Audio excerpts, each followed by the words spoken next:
Welcome back to Flourish with Ruth. I am your host, Ruth Flurry. June is all about men's mental health awareness. And I have a special guest here with me, my bro, Walter. Let's welcome Walter.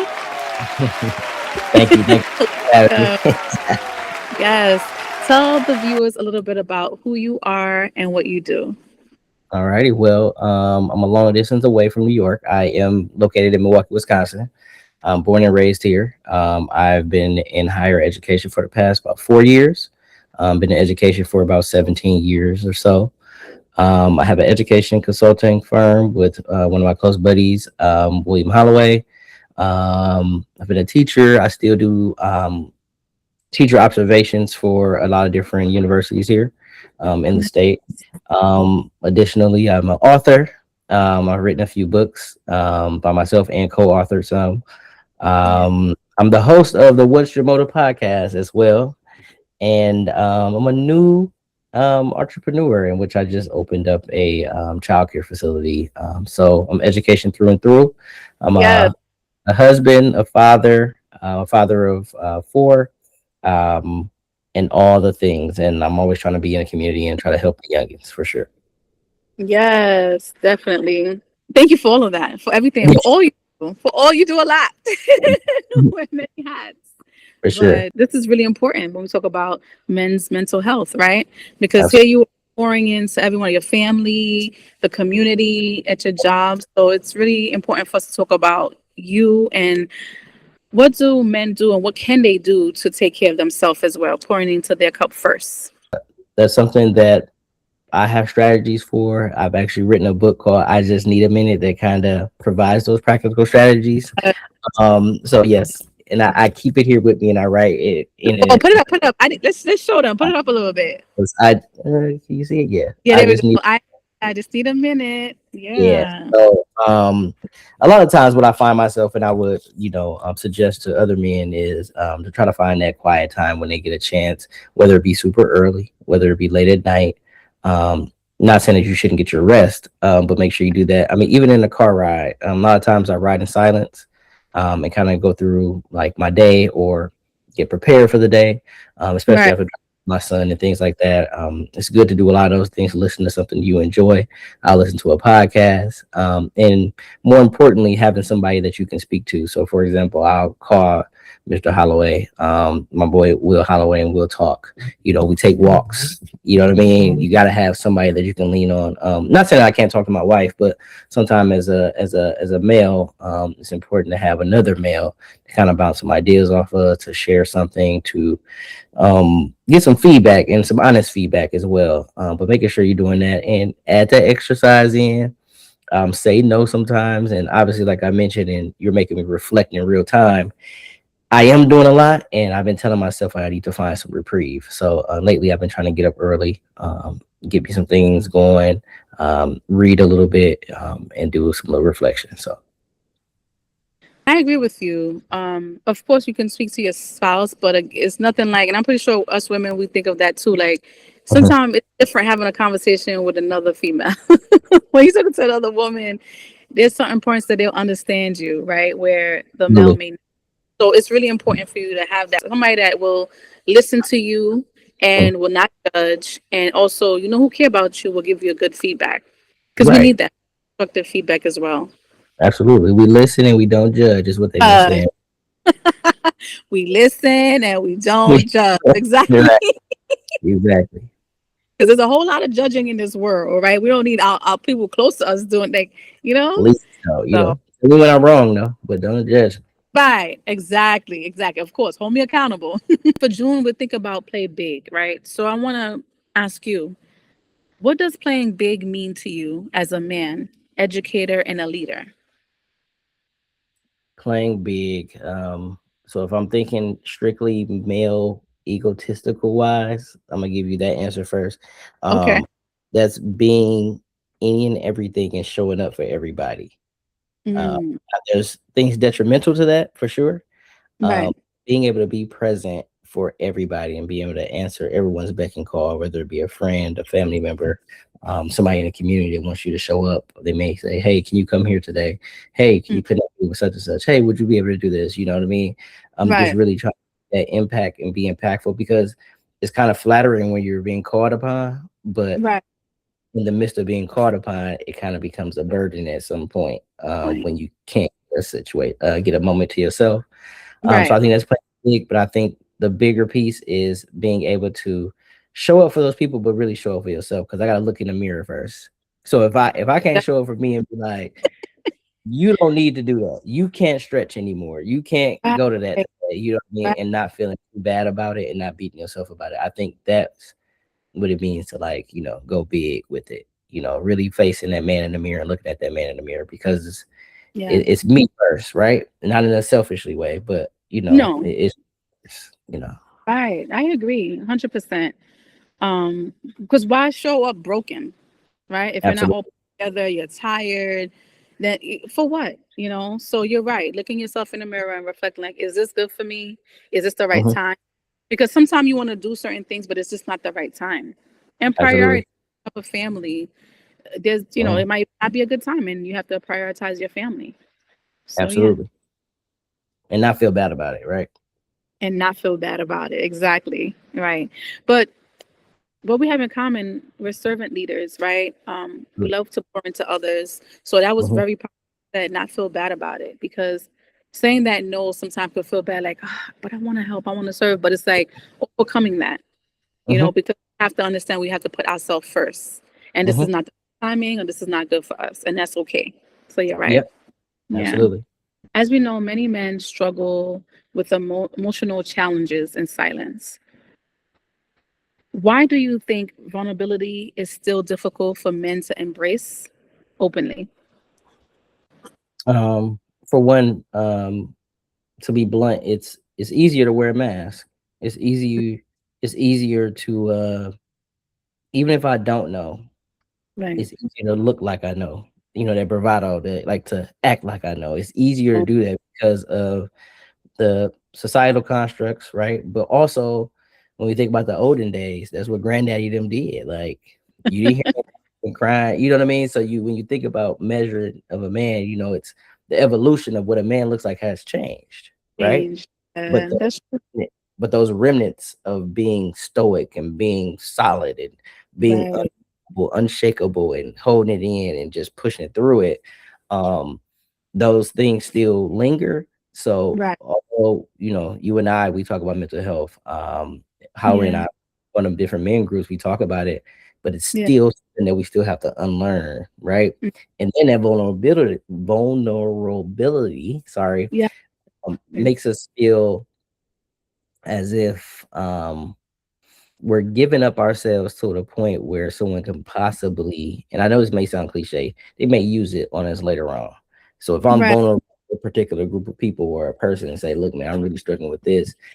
I don't know how you're gonna react later. Let's say we have a disagreement about something and you want to throw them out. You wasn't saying that, you know what I mean? Or even with a Right. spouse, or even with a spouse. So I think a lot of men struggle Up, with right. that. I went up on you. Yeah, yeah, you know what I mean? But I think men wanna always feel like they have it figured out. So I think that's very, very Right. difficult, especially when you're supposed to be a leader or the head of a home, or you know what I'm Right. saying? So when you have the responsibility, you always want to be like, no, I got it. I'm gonna push through. I'm okay. You know what I mean? And it's like deep down inside, it's like, I'm not oh, okay.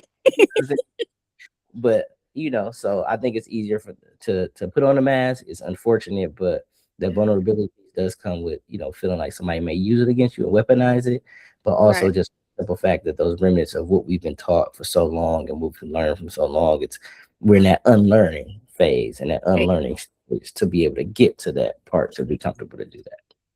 Right. Right. Makes sense. You're right. I guess in a society too, we got to start learning not to judge, right? Give each other grace, Mhm. men and women, where it's like, especially in a hard time, because we all go through hard times. It might look different it looks different for everyone, but we all go through some hard times.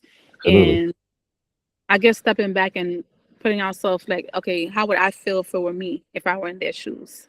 A lot of time people don't think about that. They just act and make fun of or have all these cruel things to say. But if we stop and think back, like, okay, if this were me, I wouldn't want people doing this, then we'll show more empathy and Mhm. be more supportive. Yeah. Yeah.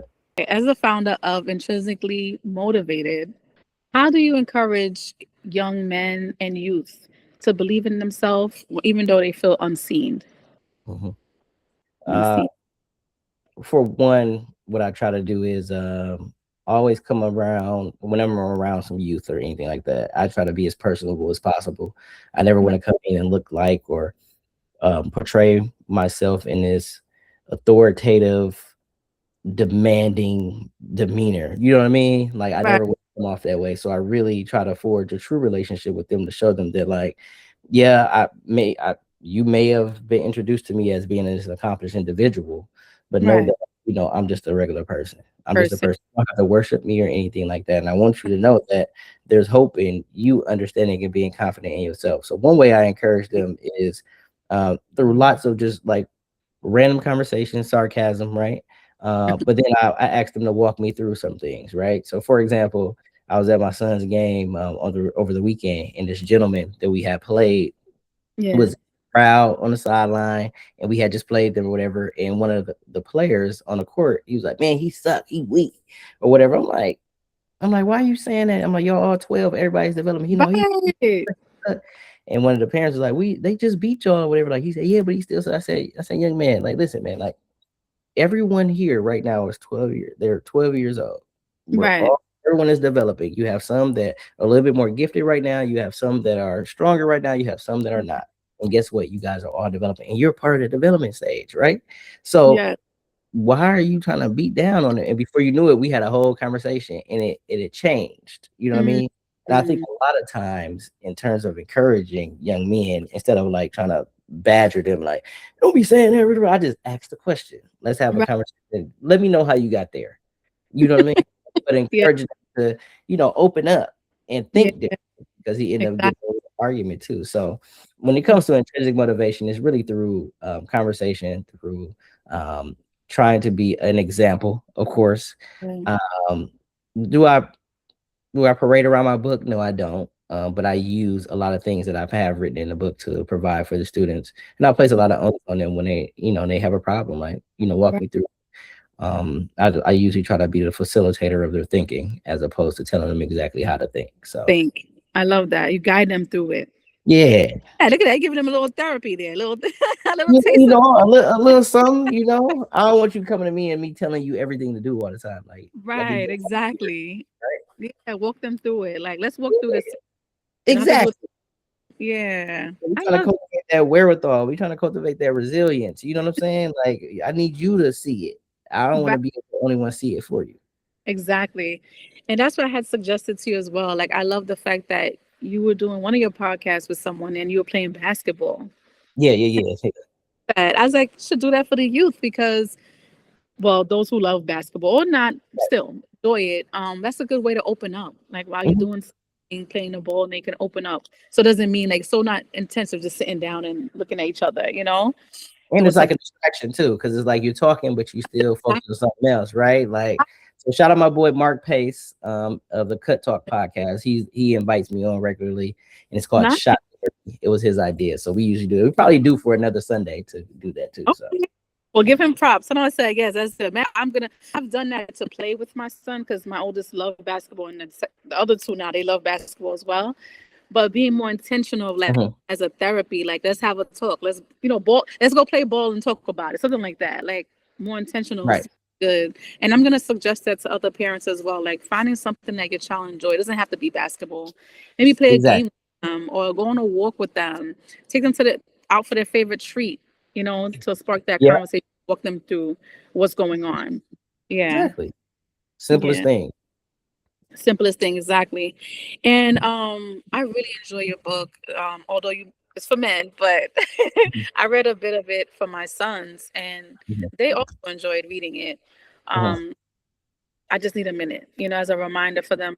Sometimes we just need that. And it's okay, even as a parent, if you're not ready to talk about something, just let me know. Just communicate. mhm. Um, Recently I went to support one of my son's friends Mhm. and I put your journal, the first one. Okay. Yeah, intrinsically motivated. The journal. Yeah. So I shared that with him because he was going through some tough times. So Yes, I can talk with him because we have a rapport. I've known him since he was younger. So I look at him, I'm like, listen, auntie over here. Okay. I'm your auntie. So I For spoke with sure. him. I just wanted to also leave him with a tool, and I'll be checking with him soon. Absolutely. And it was written with the intention of not being laden with jargon, and not to be extremely exhaustive, because obviously we know that it's just mans of our kids, especially like our teenagers, right? So I wanted to be, let me give you a little something to think about, but then I also want you to reflect, because at the end of the day, the onus is on you. I'm going to Right. provide you with this information and Right. provide you with ideas and some anecdotes and some real life things you can associate with, but I Right. be real to you. So that's why you got that space. Go ahead and write it down. Read Mhm. those quotes. You know what I mean, and see what they mean to you as a for potential motivation and keep going. Exactly. And I Mhm. appreciate you putting a real life situation there so that way it's relatable. Because that's the first thing I said. I'm like, I shared my story, I shared family story and saying just so the youth could have seen like you're not alone. Like I understand somewhat of what you're going through. And yes, this may not have been right and where they're coming from for the parents. Because you got to see both sides. Like I get it. Because my parents Right. are from the Caribbean. There were certain things, but that's what they know. That's what we gotta give them grace and forgive them. And then where on the other side where they mean well, they love you and they care about there are some children that would love to have a parent that care about them, checking in on them, picking them up, or whatever is going on, and they don't have that. So Mhm. sometimes for the youth to hear that, for them to remind themselves and just be grateful and understand the parents and they discipline or they're talking to you out of love. Absolutely, absolutely. And obviously, at a young age, it's hard to disseminate that and understand that. But as long as we be consistent, that's all we can really ask for. Right. And I think they forget that we've been their age before. It just was a different time. But then I also think we sometimes forget that this is their first time being that age. So that, you know what I'm saying? So So both ends, we gotta give each other grace. yeah, you gotta see it both. So yeah. Before we move on, what message would you tell the youth? Let's say from age 13 to 21 or from age 20. I'm talking about male youth, Okay. right? Meaning, again, where they may want to have more independence and do certain things, but maybe depending on where they're living or just the way this world is, parents are like, I'm not ready or this is not okay. Mhm. But the child's not understanding that. The young man is not understanding that. What message do you have for them? Um, there's a profound literary individual by the name of James Baldwin. His quote always comes to mind when I think about perspective on life, and whether Yeah. it whether it in regards to a young man, a young child, or even an adult. And he goes, nothing. What is it? How does it go? It goes, not everything that is faced can be changed, but nothing Mm, can change until it is faced. okay. So it's to the point where if the individual is struggling, if they're lost, like a lot of individuals, kids are getting ready to graduate, don't know what they want to do from high school and things like that, um, or even just a young man trying to get ready to go to high school, not understanding what it's like, or a young lady or whatever, but just knowing that whatever they have going on at home in society, what will be, right? And you can do your best to change it. But one thing you have to do, you're gonna have to face it. You're gonna have to face it regardless. Unfortunately, that's just the way it goes, right? And once it's happened, we can't go back and change it. So where do we go from here? And I like to try the the optimistic view, but also a realistic view. Like, yeah, that did bother me. That is affecting me emotionally. That is affecting my thought process. But on the other end, I'm still alive. I'm still well enough to try to seek and figure out what it is I want to do and keep trying to stay focused. I want to get knocked down again. It's going to happen. It's inevitable. You know what I mean? Right. I think it's just really just that piece. And it's just like, keep facing the stuff. Like, even if you can't change, just keep facing it and move on. Keep going. Because we have choices and decisions to make. And no one everyone may not understand or get why we made those choices and decisions, but there are choices and decisions. Great message. Yeah. Because how are they going to learn, right? If they don't go through those Yeah, experiences. So, yeah. yeah, we got to. I mean, you and I were just talking about one off camera. Like, we Right. got to. Even as adults, To we build can't that run from it. brilliant. That's true. Hey, Yeah. we can't run from it. I mean, if we run away, what is it? How does the quote go? Wherever you go, there you are. Like, you can run, but you still there. It's right behind you, man. It's like, where you Yeah, at? yeah, exactly. So Even as adults, they need to understand that it's not going anywhere. So you rather start practicing it young so you prepare yourself, your mind, and you know what to do when you become an adult because it's not easy. What are some unhealthy messages society teaches boys and men about strength and emotions? About strength and emotions. the society says, They want men to be, want men, young boys, where they want to be so dominant that they can't tell them anything. They want them to be arrogant. They misconstrue it with confidence. They want to say, I'm confident, I'm not arrogant, I'm not pretentious. Yeah, okay. They want you to carry it that way. They want you to be extremely stoic all the time.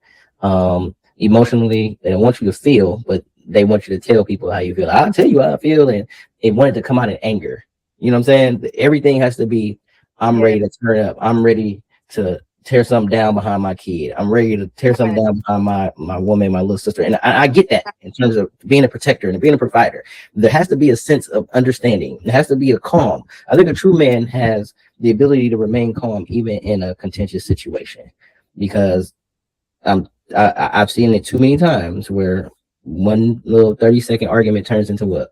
A life-changing event. Now we got somebody behind bars. We got somebody hurt. Now you impacted both families and society. So I think that's what we continue to put out, unfortunately. Not us, but the society, right? You want to do those things, and we think we fall in love with gangsterism. We fall in love with what this guy looks like because of the way he talks to certain people, you know what I mean? Because of what he has on, as opposed to, trying to peer into somebody's heart and looking at their intentions and based on their actual actions. Because I've always known that actions speak louder than words. So I'm trying to see your actions. Don't when I hear it, I want to see it. You know what I'm saying? Talking cheap. Yeah. About that, no. Yeah. I gotta see it, and I'm not in a judgmental way, but more so like, let me use some of my discernment to see, okay, does this add up? Does this make sense? So, and our young men have been misled, unfortunately, and shout out to social media outlets and things like that that make you think and see things differently. But this is the world we live in, right? So us trying to lead the charge and trying to, mitigate some of that is all we can do. Exactly. And having this conversation for the viewers and, parents, if this is really important, like if you need to play this for your youth, sit down and watch it with your youth. This is why we're here, spending time to pour into the community this way. Mm-hmm. That way it can make a difference. Yeah. Absolutely. Because there's different variations of a strong man. You can be strong and being able to lift, I don't know how many pounds, whatever, 100 and 300 pounds. You can squat it, whatever. But there's also strength in a man that can maintain and keep his attitude in check, regardless of what's going on. And being able to think through his emotions. And that's one thing I really, really want for our youth, and I really try to challenge them. Is to think past that emotion. Like, you mad, but let's think about why we even mad. Right. And see if it makes sense for you to be that angry. And if you are justified in that, be able to speak to it, or I need a minute real quick before I even I'm about to say that. You know what I'm saying? Be honest with ourselves and think, like you said, step back and give yourself that minute, couple minutes, and then once you're able to regroup, then you go back. Mm-hmm. But then my mind goes crazy, right, Ruth? Because we're both in education, we're both educators and things like that. So I also think of the child development piece, right? Yeah. Those minds, they're still not fully formed, right? In terms of logic. So we got to take that in consideration when we think about the impulsivity and when we think about the lack of emotional intelligence at the time, because it's not fully mature. So have it, but some may not. So I also we have to keep that at the forefront, especially for our young men, not the young ladies, but you can speak more to that, but I'm speaking from the male perspective, right? Right. Just thinking about that and really trying to figure out different ways to have them navigate those feelings, but turn it into words that are thought out versus blurt it out because I don't want to be combative, just being combative stuff. Exactly. I agree with you. And that's why I feel like speaking to them, not just one time, let's say for the school, for example, okay, I did it this semester, or I did it that, okay, now we won't talk to them again for another 6 months. That's not, no, we have to constantly speak to them weekly, bi-weekly, and maybe even have other people come into the school if you see it, if it's an area of need. Mm-hmm. That way, because sometimes they'll probably be more receptive to a new face. Absolutely. Interact and make it fun, and then the buy-in, and they'll be like, oh, okay, this is not, I understand. It's clear now versus someone that they see every day. Absolutely. Right? And journaling. I feel like they used to go.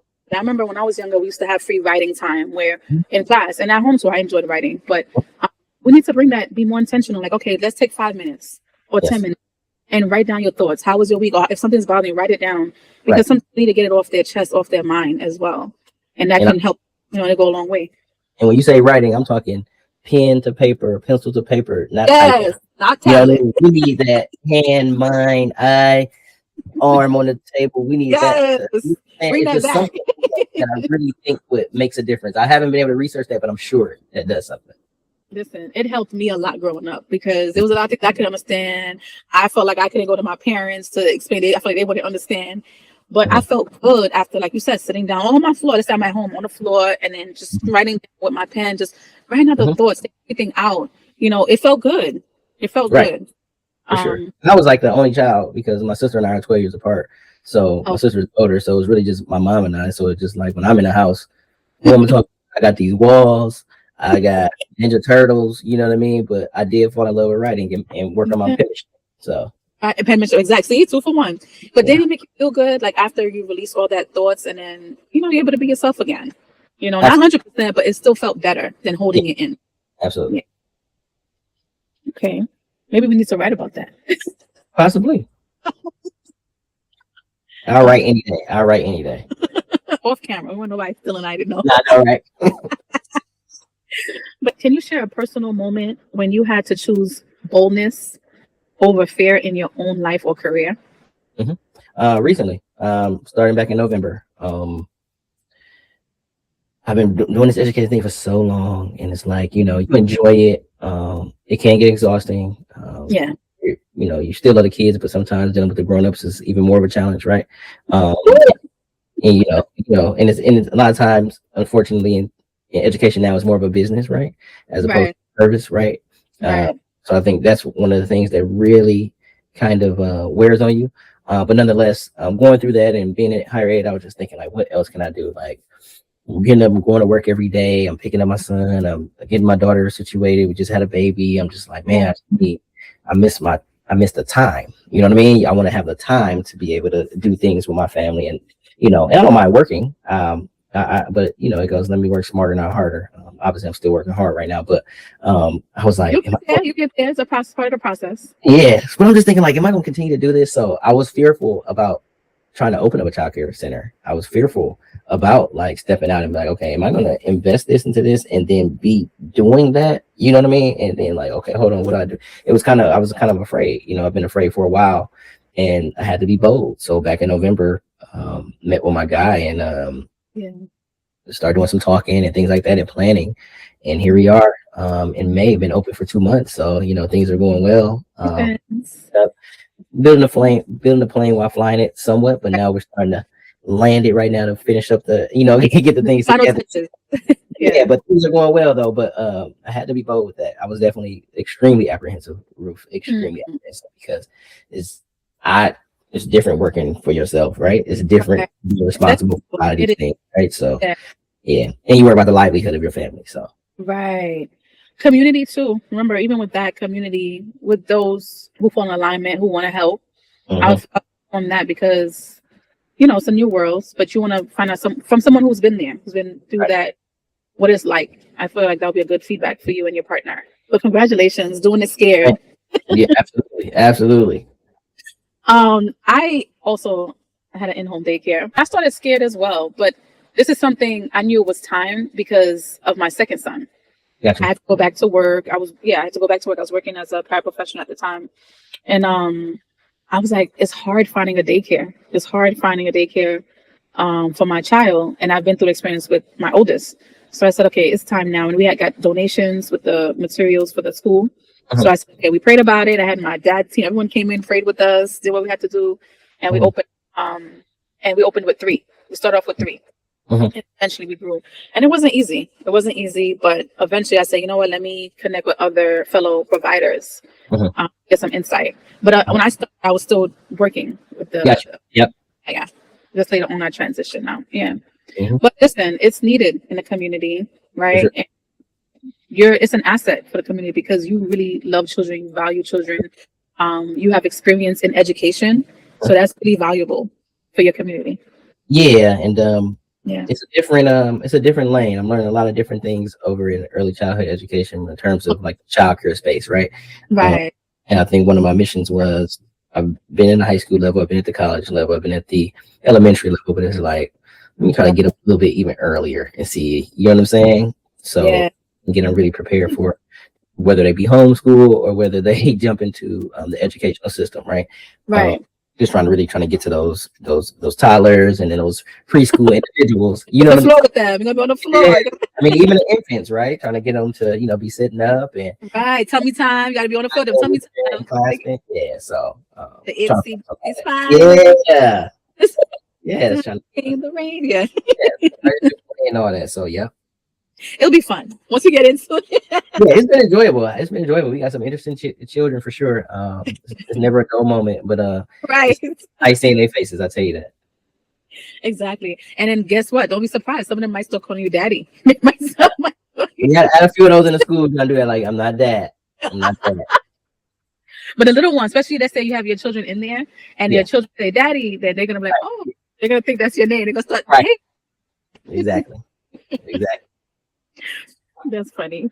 What are some daily practices men can use to protect their mental health with responsibilities, family, and their career goals? Really taking yourself a minute. Really taking a minute for yourself. I mean, Right. even if it's like I said, even if it's you in the car, before you get out the car to come in the house, I do that a lot. I will sit in my vehicle for a quick minute. Otherwise, I like to get up early, or I stay up a little later, and then I catch my Z's and things like that. So, like I said, having somebody you can talk to, and usually talking to somebody as you walk really makes a difference. I see for myself. Okay. How long I do that a lot. You know, sometimes we go on 30-minute walks and we're just talking, and we take Good. turns going back and forth. You know what I mean? Really trying to hear each other out and place it in perspective. And it's funny because we had a conversation today when we walked today, and he was just like, you know what, like when I think about what we're doing in education, and sometimes you get bogged down. You know what I mean? And he was just like, but I put it in perspective, and it's like, it's really not that bad. Like it could be worse, And then what's interesting, another thing I would say, Ruth, is not only watch podcasts, but observe other people, because other people have other dealings that we don't see. So for example, one of my closest friends, his son has autism, and he was on a podcast, but he also just did a podcast with mothers that are parents of children with autism. And she said, be appreciative that you don't have a child with autism. And I never thought I would hear that from a parent that had, but it was like, wasn't meaning it in a demeaning way, but she was just like, think about how grateful or how blessed you are. And I'm not saying that they aren't blessed. I'm trying to use the words correctly, but the fact that you don't have to worry like they do in terms of, their children. So when you place that in perspective about life and things like that, I think it's important for you to, always continue to edify yourself with different things and diversify your catalog in terms of your thinking through podcasts, through literature. You know what I'm saying? So that's a huge thing that'll really keep you stable. I tell you that. Yeah, it is. Now that you said that, it made me think about a young lady. I think she's in Pennsylvania, but she's a nurse. And maybe a month ago or two, she was sharing about her patients, how they're suffering with illness that they don't know if they're gonna make it tomorrow. Like they're fighting for their lives, right? And she's like, meanwhile, other people, we're stressing and making a big deal out of things that we have control over, that we can fix it, right? But then they can't. They can't fix it. They cannot remove, and she can't even help them remove that. Just try her best as much as possible to make them feel comfortable while they're there, but they're dying. So it was just a reminder of just being grateful for what you have and not sweating the little things, and stuff that you actually have control over. You can fix it. Just fix it instead of stressing over it. Absolutely. Absolutely. How can schools, parents, and communities create a safer emotional space for boys and young men to express themselves? How can they create it? They got to allow for more groups. They got to allow for more groups, group sessions in regards to have being able to allow these kids to talk, to engage in discussion. I remember when I was teaching, they used to have these, I forgot what agency it was called, but they used to come in. It was really about like health education. But it still got into some very rich conversations in which it became a male-female dynamic. It became what I was taught. You know what I mean? Became what I'm trying to accomplish, what I see my dad do, what I see my mother do, what I get from my own, and you actually got to peel back layers and see like, okay, that's why that kid acts that way. This is what this kid may need. You know what I'm saying? And it helps you as a teacher too. But you gotta embrace that a little bit more. Understand the curriculum. We want to get these kids to where they can be and excel and move forward. But I think the aspect is just as important. And if we can infuse that in through small pockets of discussions. I mean, used to have like homeroom and resource and resource room, and things like in high school, they have those free periods and things like that. Like you got to institute and implement some of those things. And I think my alma mater, Mesmer High School, I think they do a great deal of that now. Just in terms of understanding like this is a young crop of kids, and if we don't allow them to be heard, we Mm, doing with this. All that sit and get things. We can't just sit there and just lecture at them all the time. Like it's got to be a no, discussion, a dialogue. There's got to be some hands-on activities as well to try to keep them that, engaged, and some analogy-based projects as well, where they can right. see like what it's like to build something together, what it's like to fail. You know what I'm saying? And being able to bounce those ideas off their peers, but then bring it back whole group and share those things out with vulnerability, right? So, Exactly. mhm. I love And the staff and the administrators have to be vulnerable as well. This was really good. Before we end, I love to ask guests to take a minute to think about someone that you would like to give a rose to, because we don't want to wait until the person's no longer here to say how Mhm, much they were good and how much we appreciate them. We want to start mhm. that now while they're able to be alive to hear it. So take this moment to think about who you would like to give a rose to. I can only give one rose right now. Some people have been given two, so if you want to give it two, there it is.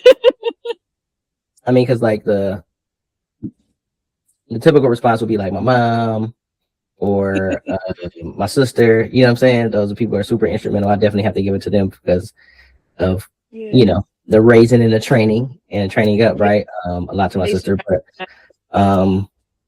besides them, those are spoken for. I can just say that so they don't feel like that diss them. I would give Girl, one think to, about for Mental Health Awareness Month. This give yeah. it. See, I'm overthinking it, right? I'm gonna go with. I want to give Holloway one for sure. I gotta give Holloway one. I don't think a lot of people know that we differ in age. He's been knowing me since I was a teenager, and he's always been older than me by some years for sure. But he's a steady, calm, wisdom filled individual, right? And Yeah. he's one of those men that I've looked at, and it's like our lives kind of mirror each other in terms of our family makeup and things like that, and our ideologies. But more so, he's consistent. He's genuine. He's extremely selfless, and he's a man that's going to take care of his family. So I want to give that to him as well. He's a devout educator through and through. Like I, just being a guidance counselor for a long time. yeah. And then I'm going to give one. My last one will be to my buddy Leon. I've been watching him since my son and his son were born. He has an autistic son, and I've Yeah. always been there with him, and our kids play together and things like that. But I've always been on the outside of watching him be a father to a child with special needs, and he had a lot. Yeah. When you first child, you're the firstborn, you're thinking like, yeah, we're gonna do this, we're gonna do that, Right. and I think there's still room for that. There's still room Right. for that, but to see him get a diagnosis, to walk that through, to be consistent, to the worry, the angst, you know what I mean, the denial, to go through all those emotions and still be standing strong. And now he's getting up on a platform, actually talking about it. I gotta give it to him. You know what I mean? So shout Right. out Holloway. Yes, definitely. And thank you for introducing me to Holloway.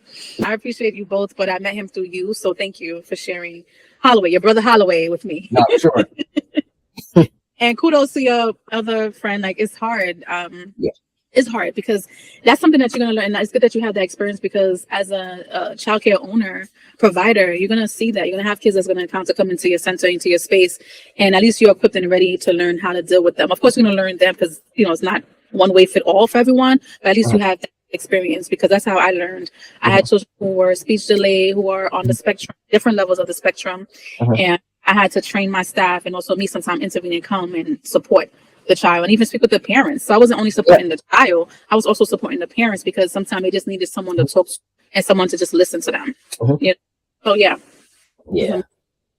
It was a learning experience for me, because it was just like, okay, what do I do? How do I support my friend? You know what I'm saying? Questions should I ask? How much space do I give them? You know what I mean? And things like that. So, but we've always been in constant communication and things like that. So, but shout out to both the gentlemen for sure. Yeah. All right. Thank you so much. It was a pleasure to have you on Flourish with Ruth. And we'll definitely have you again sometime. But yes. Thank you for your time. Thank you. Thank you for having me. It was a pleasure. Yes. And as always, keep flourishing.